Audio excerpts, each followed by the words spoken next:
زمانے کے لوگ جو اللہ کے ماننے والے ہوتے ہیں وہ بھی اس بات کو ایکسپٹ کرنے کے لیے بعض اوقات تیار نہیں ہوتے۔ حضرت عیسیٰ ابن مریم بنی اسرائیل سے تھے، اللہ نے انہیں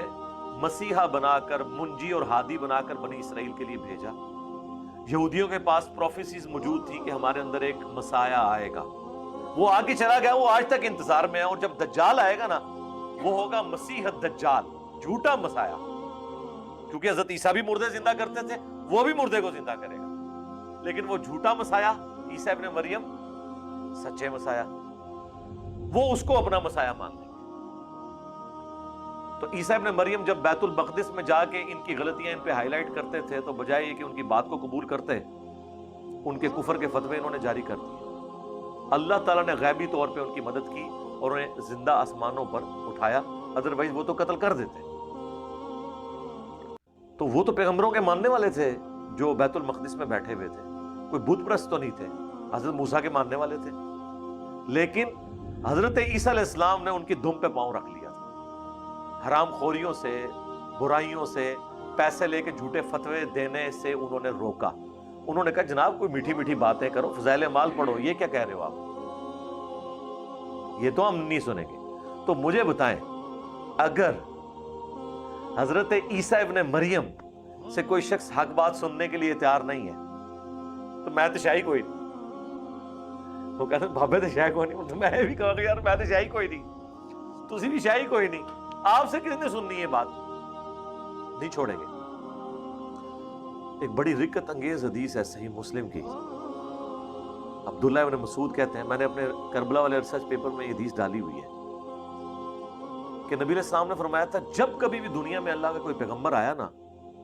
تو اس کے ساتھ کچھ مخلص ساتھی ہوتے تھے جو اس کا ساتھ دیتے تھے، اور وہ کوئی کمپرومائز نہیں کرتے تھے، جس طرح پیغمبر نے کہا ویسے ہی کرتے تھے، سمعنا واطعنا۔ لیکن پیغمبر کے دنیا سے جانے کے بعد، ان کے وہ چند مخلص ساتھیوں کے دنیا سے اٹھ جانے کے بعد ایسے لوگ ان کے جانشین بن جایا کرتے تھے، اور نبی علیہ السلام نے اس کو اپنے لیے بھی فرمایا۔ یہ نہ سمجھیے گا کہ آپ نے پچھلے، آپ فرمایا کوئی پیغمبر ایسا نہیں ہے کہ جس کے ساتھ ایسا نہ ہوا ہو، مینز میرے ساتھ بھی ایسا ہوگا۔ اس کا ذکر تو سورہ مریم میں بھی موجود ہے کہ پیغمبروں کے جانے کے بعد ناخلف لوگ ان کے جانشین ہوئے۔ اسی آیت کے کانٹیکسٹ میں نے بنو امیہ کے حوالے سے مسئلہ نمبر 116 سی اور ڈی ریکارڈ کروائے تھے، اور اس میں یہی حدیث کوٹ کی تھی۔ نبی علیہ السلام فرماتے ہیں کہ جب وہ مخلص ساتھی بھی اٹھ جاتے ہیں نا، یعنی اگر میں حضور کے کیس میں کہوں کہ خلفائے راشدین اٹھ گئے، پھر ان کے جانشین ایسے لوگ بن جاتے ہیں کہ جو وہ کہتے ہیں اس پہ خود عمل نہیں کرتے، اور جو انہیں عمل کرنے کے لیے کہا گیا تھا نا اس کی مخالفت کرتے ہیں، یعنی بالکل الٹ چلتے ہیں۔ جس چیز کا حکم تھا اس کی مخالفت کرتے ہیں، اور جس سے منع کیا گیا تھا اس کام کو کرنا شروع کر دیتے ہیں۔ پھر نبی علیہ السلام نے فرمایا جو کوئی شخص ایسے لوگوں کے خلاف اپنے ہاتھ سے جہاد اور قتال کرے وہ مومن ہے۔ اب مجھے بتائیں، حسین ابن علی اگر یہ کام نہ کرتے، لوگ کہتے ہیں اطاعت امیر کی حدیثیں کہاں گئی، تو یہ حدیث مسلم شریف سے کہاں گئی کہ جو کوئی اپنے ہاتھ سے ایسے حکمرانوں کے خلاف جہاد کرے وہ مومن ہے، جو اپنی زبان سے جہاد کرے وہ مومن ہے، جو اپنے دل میں برا جانے وہ بھی مومن ہے، لیکن وہ سب سے کمزور تھا۔ یہ حدیث ایک تابعی نے صحیح مسلم میں آتا ہے، اسی حدیث میں بیان کی عبداللہ ابن عمر سے، تو عبداللہ ابن عمر نے اس حدیث کو ماننے سے انکار کر دیا، کیونکہ عبداللہ بن عمر تو آپ کو پتہ ہے صوفی طبیعت کے آدمی تھے، انہوں نے تو حکمرانوں کے ساتھ کمپرومائز کیا ہوا تھا۔ اس میں تو یعنی ان کو یہ نظر آیا ہوگا، اب یہ کہہ رہے ہوں گے اس حدیث میں تو نہیں لکھا ہوا، لیکن جائیں گورے کی عدالت میں فیصلہ کروا لیں کہ ان کو اس حدیث کو قبول کرنے سے کیا مسئلہ تھا، جب ایک سکہ تابعی بیان کر رہا ہے۔ اس سکہ تابعی نے کہا کہ حضرت یہ حدیث میں نے ابن مسعود سے، آپ سے سینئر بندے سے سنی ہوئی ہے۔ انہوں نے حدیث کا انکار کیا، کیونکہ حدیث مانتے تو ان کو بھی حسین بننا پڑتا، اسی لیے میں کہتا ہوں نا ابن عمر میں اور ابن علی میں بڑا فرق ہے۔ وہ تابعی کہتا ہے میں بڑا عرصہ انتظار میں تھا، اللہ کا کرنا ہوا کہ ابن مسعود تشریف لے آئے مدینہ شریف میں، تو مجھے عبداللہ بن عمر کہنے لگے کہ ابن مسعود آئے ہیں تو ہم ان کی زیارت کے لیے جاتے ہیں، ظاہر وہ سینئر صحابہ تھے، ٹھیک ہے، اور صحابہ میں ان کی ایک عزت تھی شروع کے مسلمانوں میں سے، اور پھر عبداللہ بن عمر کے والد ہی نے انہیں پرشین امپائر گری تو عراق کا چیف جسٹس لگایا ہوا تھا ابن مسعود کو، چھوٹی پرسنالٹی تو نہیں تھے۔ وہ کہتے ہیں جب میں وہاں گیا تو اب بجائے یہ کرنے کے کہ میں ابن عمر کو اس غلطی کے اوپر آر دلاتا، میں نے ابن مسعود سے کہا کہ حضرت وہ آپ نے ایک دفعہ مجھ سے ایک حدیث بیان کی تھی اس طرح کہ جب پیغمبر دنیا سے چلے جاتے ہیں پھر ایسے لوگ ناخلف ان کے ساتھیوں کے اٹھنے کے بعد جانشین بن جاتے ہیں، ان سے جو قتال کرے ہاتھ سے وہ مومن ہے، جو زبان سے کرے وہ مومن ہے، جو دل میں کرے وہ مومن ہے، لیکن وہ تو آخری درجہ ہے۔ تو ابن مسعود نے فرمایا ہاں میں نے یہ بات نبی علیہ السلام سے خود سنی تھی۔ تو وہ کہتے ہیں پھر ابن عمر کو اصل میں نے میسیج ڈیلیور کرنا تھا، خاموش، ان کو میسیج ڈیلیور ہو گیا۔ اللہ کا شکر ہے صحیح مسلم میں یہ حدیث موجود ہے، اور امام مسلم کے قربان جاؤں انہوں نے ایمان والے چیپٹر میں اس حدیث کو لیا ہے،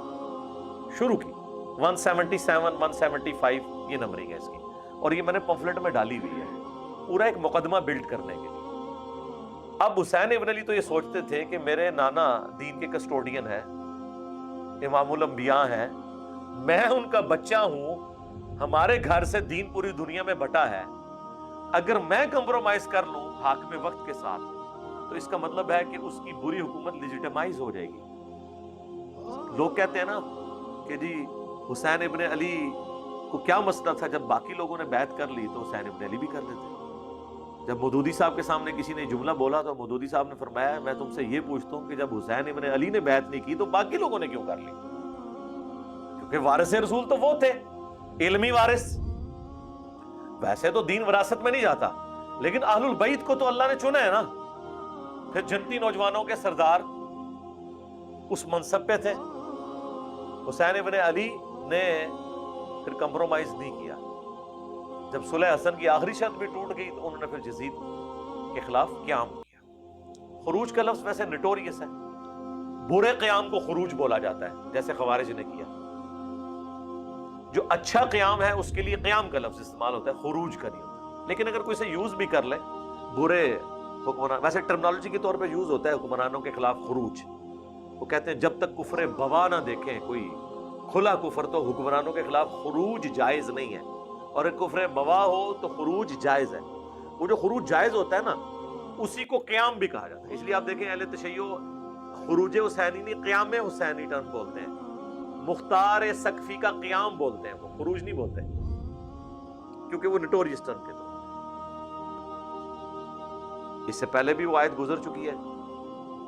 کہ کیوں نہیں روکا ان کے علماء اور صوفیوں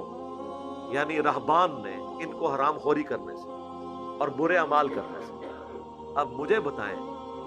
جب اللہ تعالیٰ بار بار اس چیز کا ذکر کر رہا ہے کہ جو اللہ والے ہیں ان کا کام ہے کہ برائی سے روکیں، تو نبی علیہ السلام کے مبارک زمانے کے بعد، خلفائے راشدین کے بعد جب برائی ہو رہی ہو تو اس وقت سب سے بڑے اللہ والے داتا صاحب تو نہیں ہوں گے، معین الدین چشتی تو نہیں ہے، شیخ عبد القادر جیلانی تو نہیں ہے۔ اس وقت تو سب سے بڑے اللہ والے وہ تھے واقعی جن کے پیچھے اللہ کھڑا ہوا تھا، حسین ابن علی۔ تو لوگوں کو حکمرانوں کے خلاف کھڑے ہونے کی جو ممانعت والی احادیث ہیں وہ پتہ ہے، تو یہ احادیث بھی تو موجود ہیں، اس سے بڑھ کر قرآن میں جو یہ باتیں آئی ہیں۔ ہاں اس پہ بات ہو سکتی ہے کہ وہ کس لیول پہ جا کے قیام کا وقت آئے گا، کس وقت صرف زبان سے برا کہنا ہے، کس وقت دل میں رکھنا۔ اللہ کے فضل سے اس وقت تو امت دل میں ہی رکھے بیٹھی ہوئی ہے، اور زبان کی ذمہ داری میرے سپرد کی ہوئی ہے۔ ہمیں آ کے لوگ گلے لگ رہے ہوتے ہیں جناب بڑا اچھا کام کر رہے ہیں جی، اے بھی کرو۔ ہم کہتے ہیں تسی جناب ایک کتوں سنے، کہتے جی وہ ساڈے محلے دا مولوی بیان کر رہا سی، تو میں کہا انہوں جا کے پوچھو، اور نہیں جی کیوں کڈال لگے ہو؟ تو ہمیں آ کے مشورہ دے رہے ہوتے ہیں تسی بیان کرو۔ ٹھیک ہے ضرور دیں مشورہ،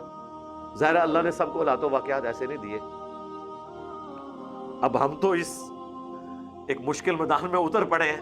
ٹھیک ہے، تو ٹھیک ہے ہم ہی ذمہ داری پوری کر کے ایسا طریقے سے ان چیزوں کو بچانے کی کوشش کرتے ہیں، لیکن